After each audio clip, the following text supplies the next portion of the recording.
E agora a gente vai para o último módulo, que a gente sempre faz questão de trazer esses casos de gente que tem a oportunidade de contar um pouco sobre a sua trajetória, quando a trajetória é relevante, porque a gente acredita que isso funciona muito, é o aprendizado pela trajetória, né, pela possibilidade da pessoa reter conhecimento a partir da realidade vivida por outras pessoas, por outros empresários. Então, para a gente encerrar esse encontro no último módulo, eu vou chamar o Bento Koik, da Texas. Está vindo ali?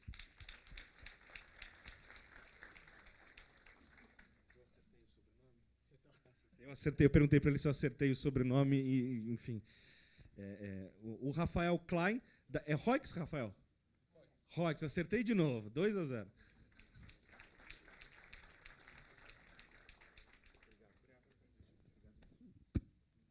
E, finalmente, a gente chama o José Efromovich, da Avianca.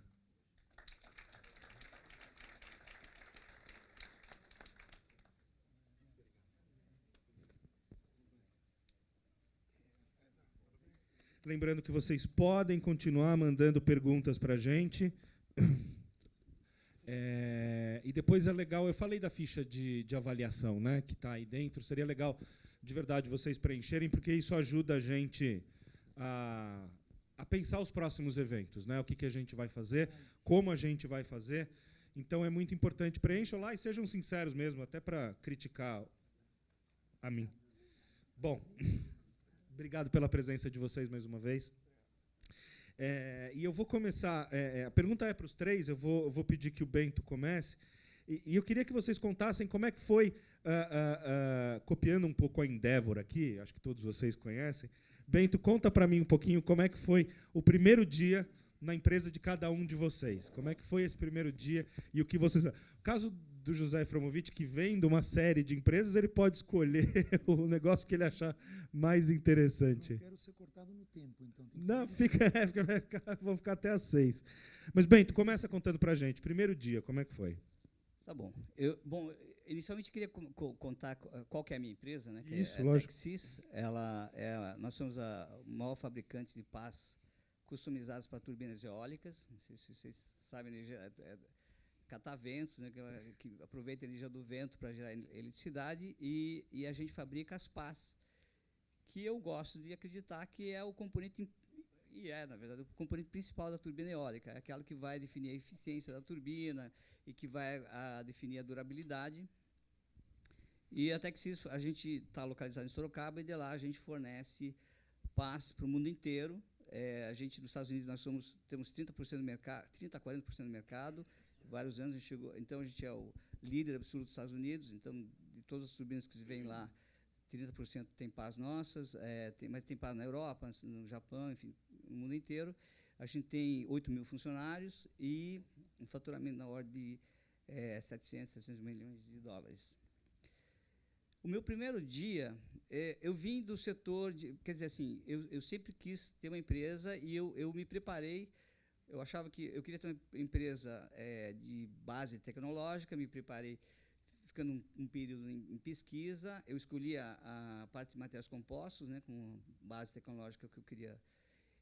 E eu tinha, enfim, eu tive uma empresa, agora falando da Texis. O primeiro dia lá, eu queria montar uma empresa. Eu vi de uma experiência de uma empresa que tinha só o governo como cliente.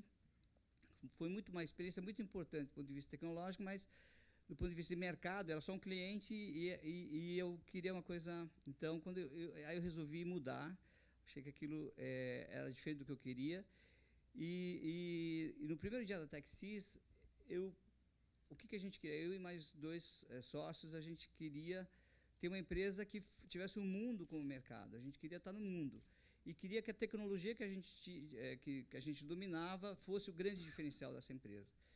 E numa empresa assim, quando você começa, é tudo muito amplo. Então, eu não sei se isso é uma coisa ruim, mas eu acho que é um momento de angústia. Você fala assim, o que eu vou fazer? Você olha o mundo todo e você não tem referência, você não vai fazer uma coisa que todo mundo já está fazendo, que alguém já está fazendo, você quer fazer uma coisa nova.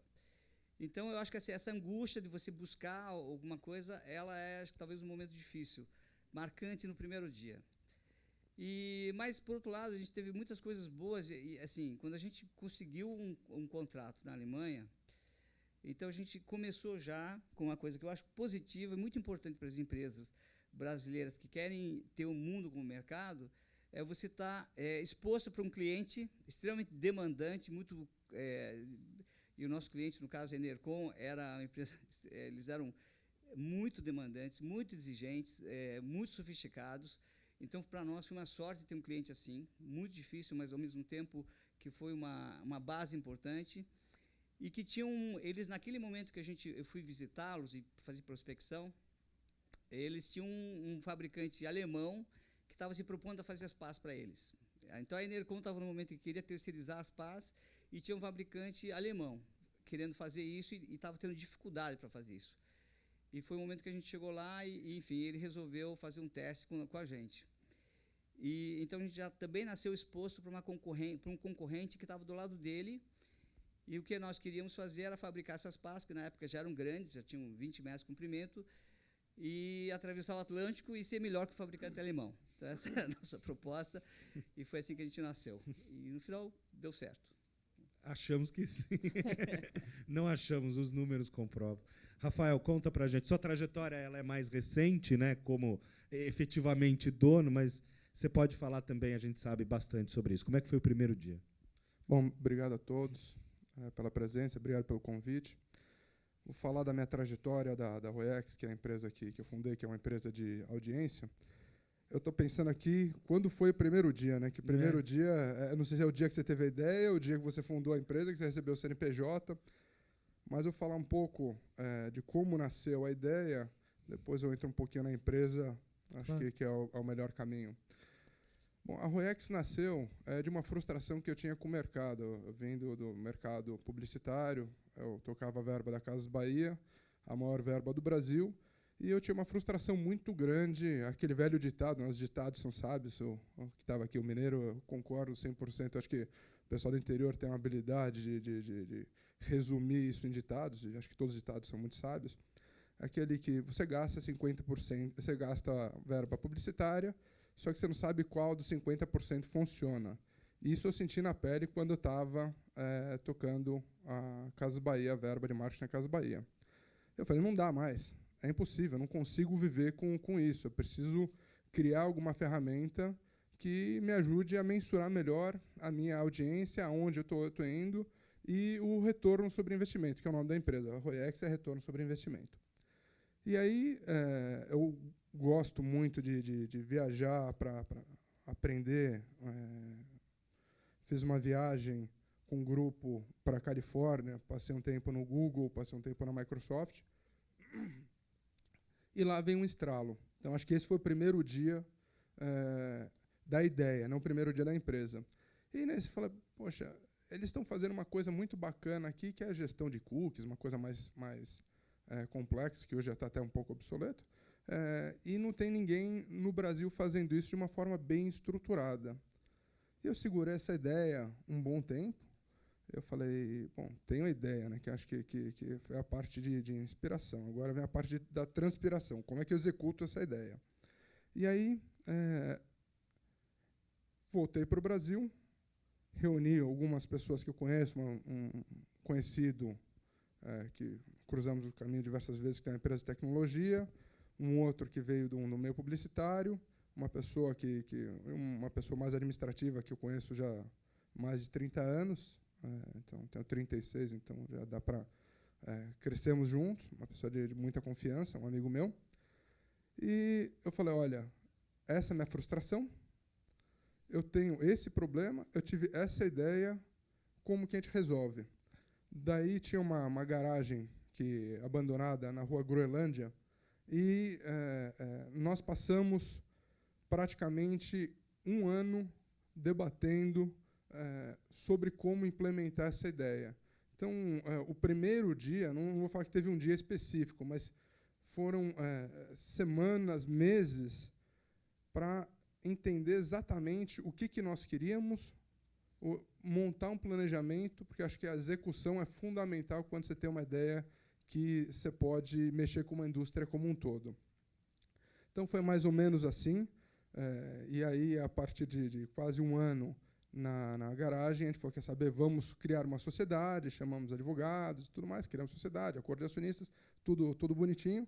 E aí que nasceu o CNPJ. Então, não teve um dia, mas foram diversas reuniões de planejamento que acho que foi o fundamental para o nosso negócio. Foram vários primeiros dias, né? Isso é um ponto comum também na trajetória Exatamente. de empreendedores, né? Parece que alguns momentos são de novo o primeiro dia, né?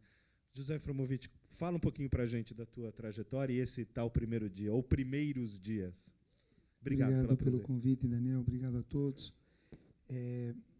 Na realidade, você coloca bem quando você diz que são primeiros dias, principalmente quando a gente está envolvido em uma série de negócios onde um aparece em função do outro. Mas, para ter um primeiro começo, ou seja, o meu primeiro negócio foi quando eu tinha 12 anos de idade. Na escola, eu tive a ideia de que, em vez de ficar pegando os botões, porque quando se jogava futebol de mesa, jogava botão, eram os botões daqueles casacos grandes, os botões que o pessoal usava, e juntavam esses botões, colocavam mais altinho na defesa, o que fazia o gol na frente, enfim. Então, começamos a fazer o seguinte, eu e um amigo, vamos comprar as capinhas de relógio e vamos montar. Já existia isso comercialmente, mas para mim... E nós começamos a fazer jogo de botões. Então, esse foi o meu primeiro negócio. Vender jogo de botões que a gente incrementava com as decalcamonias na época, né? Enfim. Depois disso, foram vários negócios aí, até chegar hoje na Avianca, mas o primeiro negócio como negócio, ele surgiu de uma atividade que eu fazia para sustento. Eu queria ter condições de pagar a minha Coca-Cola e o lanche na escola, então eu comecei a dar aula particular. Dava aula particular na própria escola, e quando terminei, não tinha nem terminado, no colegial ainda, com o meu irmão, decidimos montar uma escola de aulas particulares. Então, nós encontramos, na maioria das vezes é garagem, de novo, uma garagem lá perto da Barra Funda, Bom Retiro, e nós alugamos aquela garagem, estabelecemos a empresa, e eu considero, eventualmente, se tiver que considerar, o primeiro dia foi quando eu cheguei, tinha 3 salas e precisava de uma lousa. Comprar a lousa seria... Você está naquele momento em que você tem que gastar o mínimo possível, porque o recurso é escasso, né? Então, o primeiro dia foi ir na madeireira, comprar uma folha de compensado madeirite, pregar na parede e pintar com um verde fosco, que ia ser a lousa para usar, na época era o giz branco, né? Então, esse foi o primeiro dia de trabalho nesse negócio. E, a partir daí, as aulas particulares, criamos uma escola, na época, de supletivo, tivemos em São Bernardo do Campo, tivemos 3 anos nessa atividade. Aí você tem que decidir, vou continuar com o meu negócio ou vou perder o ano da faculdade.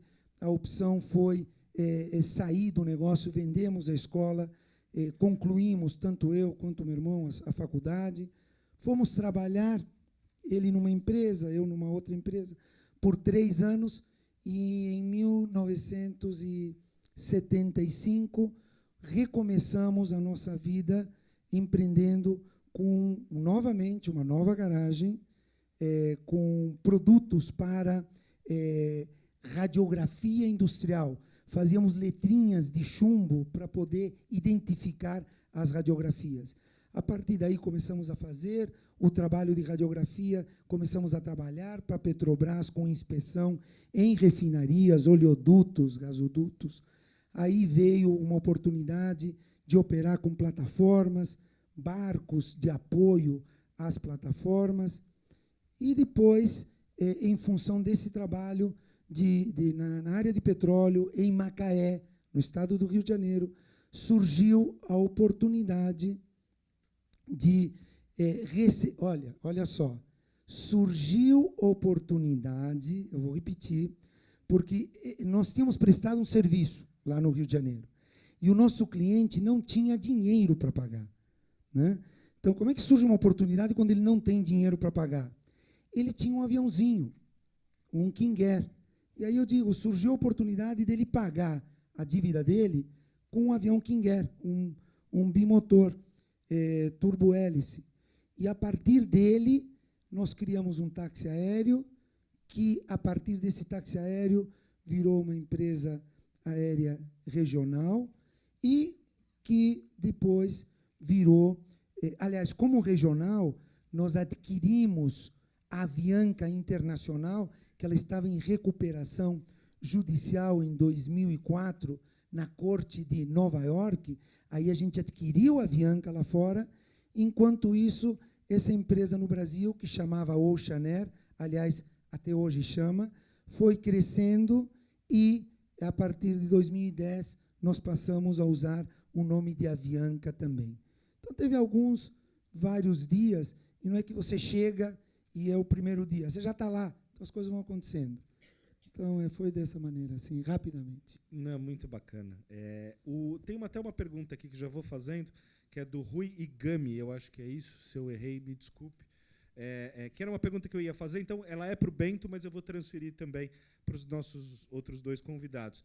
Ele pergunta se, pelo fato da sua empresa fabricar um único produto, não deu receio de que nada ia dar certo no começo.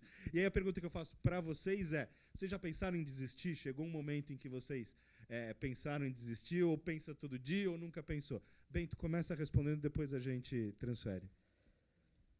Bom, no começo a gente não imaginava que a gente devia estar só com o produto, né? Então, mas no final das contas o que aconteceu é que esse produto ele é tão complexo e o que nós fizemos foi assim, a gente se propôs a fazer essa peça para a empresa na Alemanha, e aí a gente achou que primeiro nós estávamos com aquele diferencial de conhecermos a tecnologia, mas depois a gente foi vendo que, estando próximo do cliente, você começa a ver outras necessidades que o cliente tem. Então, você começa a formar uma empresa baseado naquilo que você acha que vai melhor atender o seu cliente. Então, a gente começou, apesar de a gente ser um fabricante de pás, turbinas eólicas, a gente também criou, então, um setor para você fazer a engenharia disso, para você calcular isso, e você depois fazer os modelos, que são peças muito grandes, fazer os moldes para você poder fabricar essas peças, depois para fazer ensaio disso. Essas peças ficam sendo testadas durante 6, 8 meses em carregamentos cíclicos. Eu não sei se vocês já viram isso, mas eles ficam lá balançando, simulando todas as cargas que a peça vai ter durante 20 anos, que é a vida que ela tem que ter, no mínimo. Então, a empresa foi crescendo não só no sentido de criar o produto, fabricar o produto, mas também no sentido de atender de forma muito mais ampla todo o espectro de necessidade do cliente. E depois fazer serviços. A gente faz serviços no mundo todo, então a gente presta serviços para você fazer essas pás. Por exemplo, tem raios que caem e rebentam a pá, você tem que ir lá consertar e instalar e coisas desse tipo. Então, você tem a área de manutenção, a gente tem uma empresa de manutenção com sede em Houston e outra em Madrid. Mas, então, um outro aspecto que acho que foi também, tirando um pouco, que a gente teve que fazer um foco muito grande nesse produto, e que tirou um pouco essa ideia de você tentar diversificar com base na tecnologia, foi também o fato de que a energia eólica, ela acabou sendo uma inovação disruptiva no mundo. Você não tinha antes formas muito, digamos assim, saudáveis para o planeta de gerar energia elétrica. E foi viabilizada a energia eólica muito recentemente. Quer dizer, você aproveitar a energia do vento, a energia eólica ela não tem emissão nenhuma, ela não causa mal nenhum, e você consegue suprir uma necessidade básica do ser humano, da civilização, que é a energia. E esse é um percurso que, para você fazer isso viável no mundo todo, ele precisou de uma série de desenvolvimentos. Entrar num setor onde o desenvolvimento era muito rápido, o amadurecimento da tecnologia foi uma coisa muito rápida, então era muito envolvente, e precisava de foco. E a gente pôde, por exemplo, a gente é o maior fornecedor da GEC, o maior fabricante de turbinas eólicas do mundo, por exemplo, quando a gente assinou a parceria com a GE em 2000, ano 2000, eles eram o 11º no mundo. E ela saltou para o 3º lugar assim, em 3 anos. E a parte, acho que diria que uma das partes mais difíceis era justamente você poder fornecer essas pastas que são enormes e fornecer na quantidade, no crescimento, no tipo, ficava mudando o tipo o tempo inteiro. E aí você tem altos e baixos, porque o mercado mundial ainda tinha horas que tinha uns picos enormes, de repente parava, porque acabava o subsídio, de repente você tinha um outro pico na Itália, você tinha que ir lá para a Itália. Então, ela acabou chamando todo o nosso foco, toda a atenção, e a gente, por um lado, você talvez se possa sentir inseguro, porque você depende só de um produto, mas, por outro lado, você vai ver que não tem muitas empresas que podiam fazer aquilo. Na verdade, assim, havia uma dependência mútua. A gente dependia muito do nosso cliente, dependia muito desse mercado, mas, por outro lado, o mercado dependia muito da gente. Porque fazendo aquelas peças, naquele volume, com aquela complexidade, é uma coisa muito difícil de você conseguir montar. Então, você tinha essa segurança de você ter essa dependência mútua. Então, a gente baseou muito também o fato de a gente poder estar concentrado. Hoje, a gente diversificou em termos de clientes. Então, a gente ficou muito tempo focado na GE, porque tinha uma demanda enorme só para esse cliente e uma trajetória extremamente complexa de crescimento. A nossa sede em Sorocaba, vocês podem imaginar que esse é um negócio importantíssimo do ponto de vista estratégico para a GE. A gente fornecia 60%, 70% das necessidades da GE. Então, a gente ia naquelas reuniões corporativas, e você pode imaginar que uma empresa como a GE, depender de uma empresa de Sorocaba para um produto extremamente tecnológico, era uma coisa difícil de você convencer. Então, a gente teve que ficar... assim, eram discursos o tempo inteiro para você provar que a gente poderia ter vencer e ser uma empresa na qual eles podiam depender e podiam confiar. Então, e agora, respondendo a sua pergunta, então, assim, focamos nisso aí. Né, e acabou, acho que... E aí a gente diversificou também base. Hoje a gente fornece para Siemens, para Alstom, para Gamesa, para outros grandes players no mercado. Então, nossa diversificação não foi de produto, mas foi também de base de clientes. De clientes. Bacana. E só para complementar, desculpe, só para você falando da questão de se eu tive um dia que só para dizer o seguinte, que a gente vive ao longo, e todo mundo, todos nós aqui eu vivi muitos momentos angustiantes, muito difíceis, mas acho que são justamente esses momentos em que você vai que você não pode abandonar o barco, e que você vai lutar e você tem a tua parte a questão da criatividade, da busca de soluções inovadoras, que é onde ela está mais provocada. Então, você não pode largar o barco naquilo. Então, naquele momento de crise, você tem que estar lá. Você tem que estar lá, você não vai desistir. Não é uma opção, né? Nunca consideramos isso uma opção. Mas, por outro lado, quando aquilo que você foi buscar ele começa a dar certo, aquele prazer de você ver o negócio que você bolou, que você criou e começa a dar certo, aí que você não quer desistir mesmo. Então, para nós, desistência nunca foi uma opção. Rafael. Bom, acho que a questão de desistir, concordo, acho que não era uma opção. Acho que o momento de desistir é no planejamento. Por isso que o planejamento, a gente se dedica lá, a gente fala que 70% do nosso tempo é dedicado a planejar, a entender e criar novos produtos. Mas a gente trabalha, se a gente vai criar um produto novo para uma mensuração de audiência, a gente se dedica 70% do tempo no planejamento. Lá é o momento de desistir. Quando você saiu do planejamento e entrou na execução, você já deveria ter testado todas as suas premissas de negócio, validado com os clientes e tudo mais. Eu acho que não é a palavra desistir. Acho que você tem que saber o momento de dar um passo para trás e saber que você não é o senhor da verdade, e seu produto, por mais que você ache que ele é super bacana, de vez em quando o cliente tem uma outra visão, e você tem que sentar, explicar, trabalhar muito com o cliente para mostrar o que você consegue gerar de valor agregado. Porque senão o cliente desiste de você, daí não é mais uma opção. Desistir de você, acabou. Se você não tem cliente, você não tem empresa. Então, acho que você tem que ter esse trabalho fundamental de se adaptar. E se você consegue se adaptar entender que o seu produto, por mais bacana que seja, na visão do cliente final, ele não atende, não está atendendo expectativas, ou ele não está, porque é uma coisa muito nova, que a gente mexe com tecnologia, você tem que saber dar esse passo para trás. Mas desistir do negócio, não. Porque o negócio começou, nós começamos uma garagem com 5 pessoas, hoje somos uma empresa, hoje a Roex somos uma empresa de 25 pessoas, não é que somos uma 8 mil, são milhares de funcionários, colaboradores. Nós somos somente 25. Então, o que a gente acredita você não pode deixar o cliente desistir de você.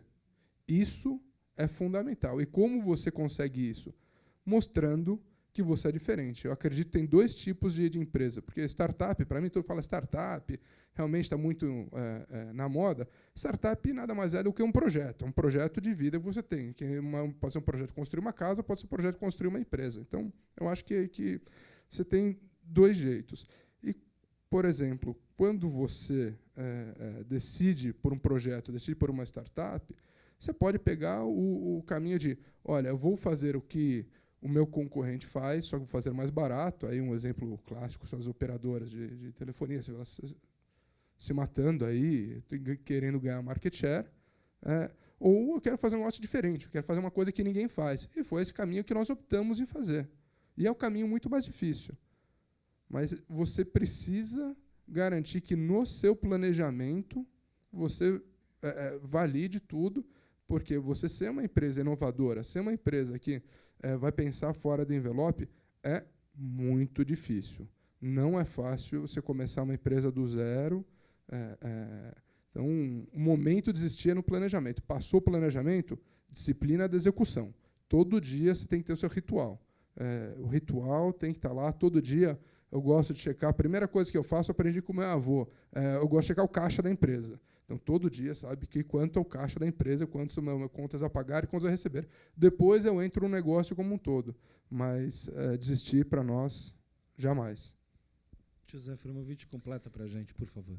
Na realidade, nos negócios poderiam haver várias situações em que alguém pensaria em desistir. Uma de aspecto tecnológico, quando se resolve a tecnologia, é uma satisfação, como o nosso colega aqui falou. O lado cliente, quando se soluciona, se acha o caminho, também é uma solução e vai para frente. Quem viveu esses últimos 30, 40 anos aqui no Brasil, passou por planos econômicos, efeito totalmente alheio àquilo que a gente faz. Plano cruzado, plano Collor, plano Bresser, plano Verão, plano... Enfim, na época do Collor, não era nem opção. Muita gente parou, desistiu porque não tinha dinheiro. Simplesmente pegaram o dinheiro que estava na conta e disseram, esse dinheiro que era teu, é teu, só que você não pode mexer. Totalmente. Confiscou. Então, você acaba desistindo por esse motivo. Ou então, quando você começa a crescer e você estabelece metas e determinados negócios deixam de ser parte do teu core business. Então, nós, por exemplo, deixamos de alguns dos negócios que a gente teve nesses anos todos, nós vendemos ou simplesmente encerramos, porque não fazia parte do core, daquilo que a gente iria seguir para frente. E negócios são oportunidades, tá lá no momento certo, na hora certa, com a capacidade, alguns chamam isso de sorte, né? Mas são os trenzinhos que passam na nossa frente e que não andam em círculos, né? Eles vão embora. Então, você vai lá, está na estação, olha, se achar que o trem é bom, monta nele e vai embora. E aí, às vezes, você pula fora desse trem por qualquer motivo. Ou porque você não gostou do trem, ou porque você achou que ele vai te levar para um caminho que não é aquele que você quer ir. Mas falar em desistir, a satisfação de resolver os problemas é tão grande, que não vale a pena desistir. Então, para que desistir? Vamos resolver. E aí tem todo o prazer da solução. bem bacana. Bom, a gente já está indo para o fim, infelizmente, o tempo está passando rápido, mas só fazer um aviso, a gente vai fazer mais um sorteiozinho no final, então, por favor, quando a gente terminar, aguardem mais um instante, é rapidinho, eu prometo, tá? Porque eu sei que a agenda de todo mundo é cheia. E eu tinha pensado numa pergunta aqui e queria saber a resposta de vocês. A gente está fazendo esse evento falando de startup, né? Esse último módulo é um módulo mais de trajetória e de propósito, a gente quer entender porque a gente sabe que isso acaba motivando as pessoas.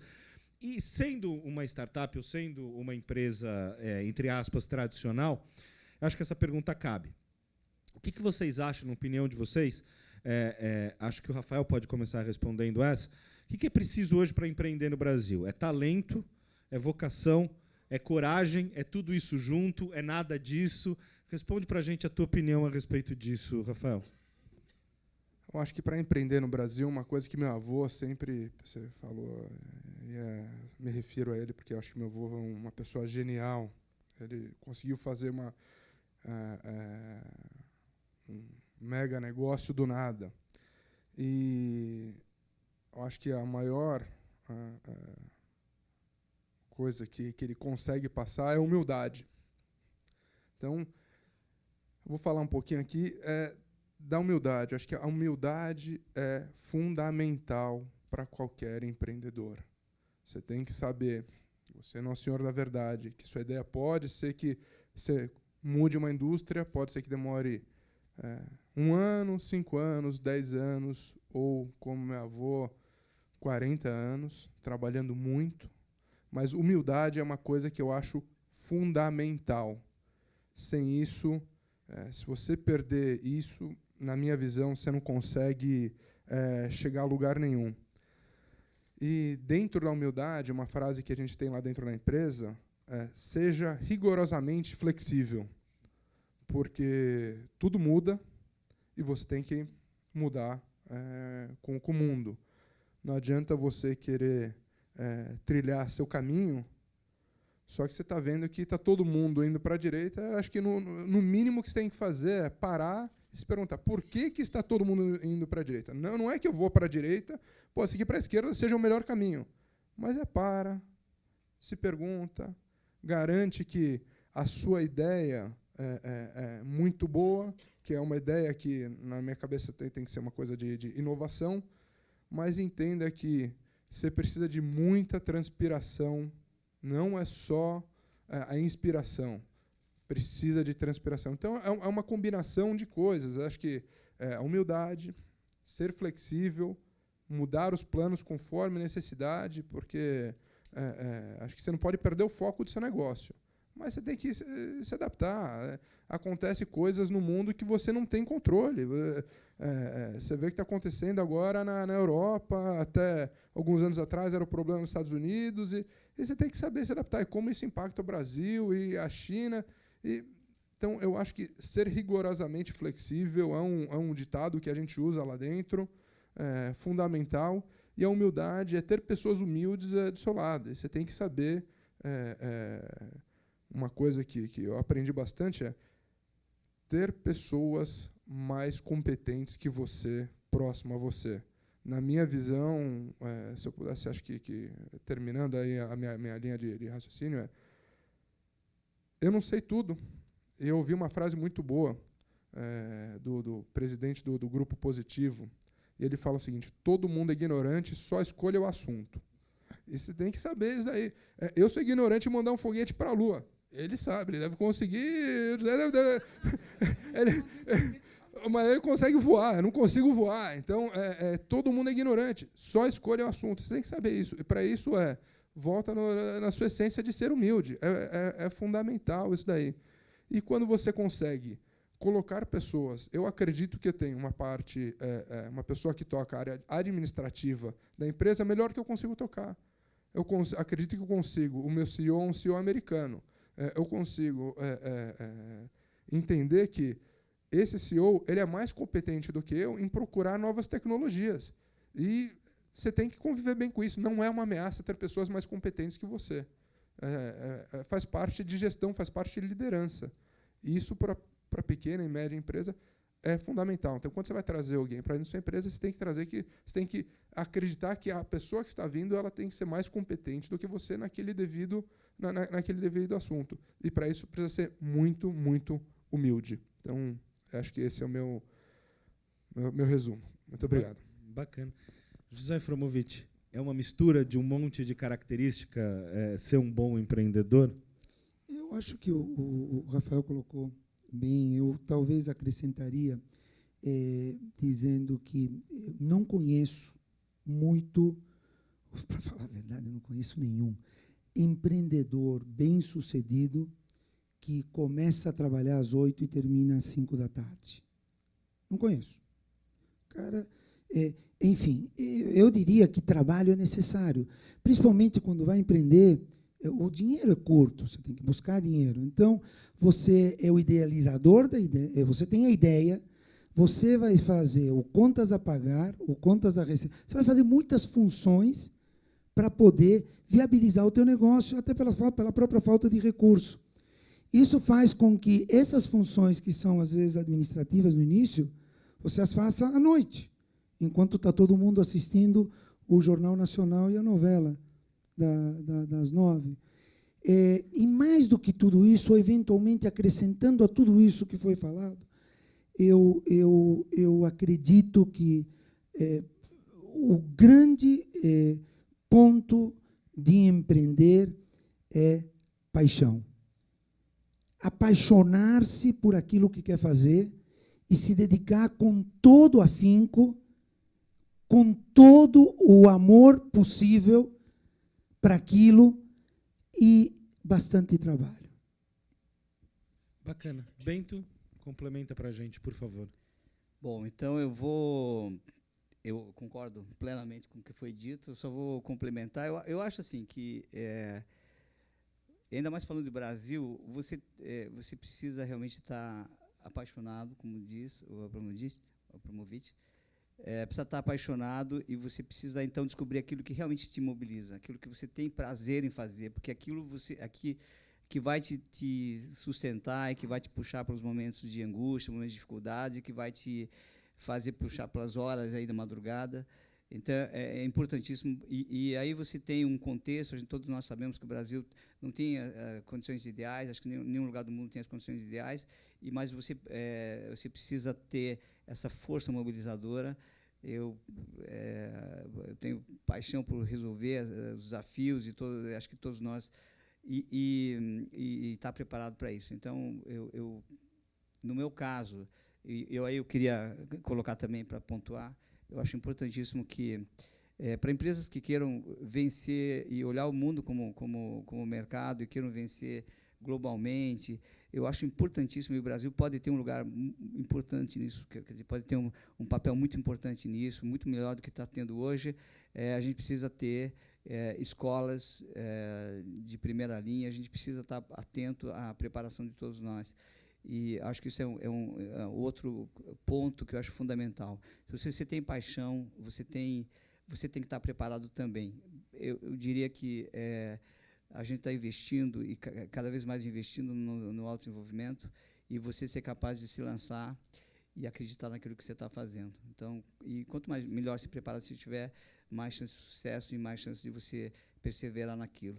Então, eu acho assim, do ponto de vista, enquanto país, aqui, enquanto brasileiros, eu queria enfatizar muito o fato de que a gente tem que dar uma super prioridade para a educação, e, enquanto empreendedor, eu queria, reforçando o papel, da gente tentar descobrir na gente aquilo que mobiliza e que possa realmente ser fruto da nossa paixão para levar pelo caminho da construção. Isso. Muito obrigado. Agradecer demais a presença do Bento Koik, Rafael Klein, José Fromovich.